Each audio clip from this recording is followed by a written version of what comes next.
ఆవకాయ తినాలి అనిపించినప్పుడు కానీ ఆవకాయ లేకపోతే ఒకసారి ఈ క్యాలీఫ్లవర్ పికిల్ను ట్రై చేసి చూడండి, సూపర్గా ఉంటుంది.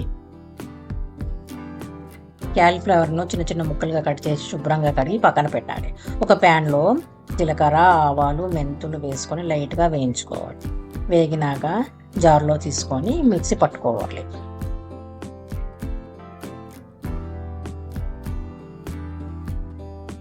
ఇప్పుడు శుభ్రం చేసుకున్న క్యాలీఫ్లవర్ను ఒక బౌల్లో వేసి దానిలో కారము, జీలకర్ర మెంతుల పొడి, ఉప్పు, అల్లం వెల్లుల్లి పేస్టు, పసుపు వేసుకొని ఒకసారి కలుపుకోవాలి.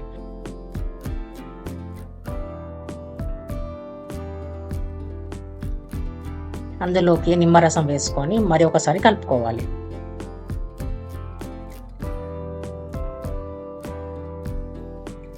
ఒక పాన్ పెట్టుకుని అందులో ఆయిల్ వేసుకొని ఆయిల్ వేడెక్కాక అందులోకి జీలకర్ర, ఆవాలు, ఎండుమిర్చి వేసుకొని వేయించుకోవాలి. స్టవ్ ఆఫ్ చేసేసి నూనె కొంచెం చల్లారిన తర్వాత వెల్లుల్లి ముక్కలు వేసుకొని దూరగా చల్లారిన తర్వాత క్యాలీఫ్లవర్ మిశ్రమంలో వేసుకొని కలుపుకోవాలి. బాగా కలిపేసేసి ఒక రోజు పెట్టేసుకొని మరుసటి రోజు తింటే ఈ ఊరగాయ చాలా టేస్టీగా ఉంటుంది. అంతే సింపుల్గా మన క్యాలీఫ్లవర్ పికిల్ రెడీ అయిపోతుంది.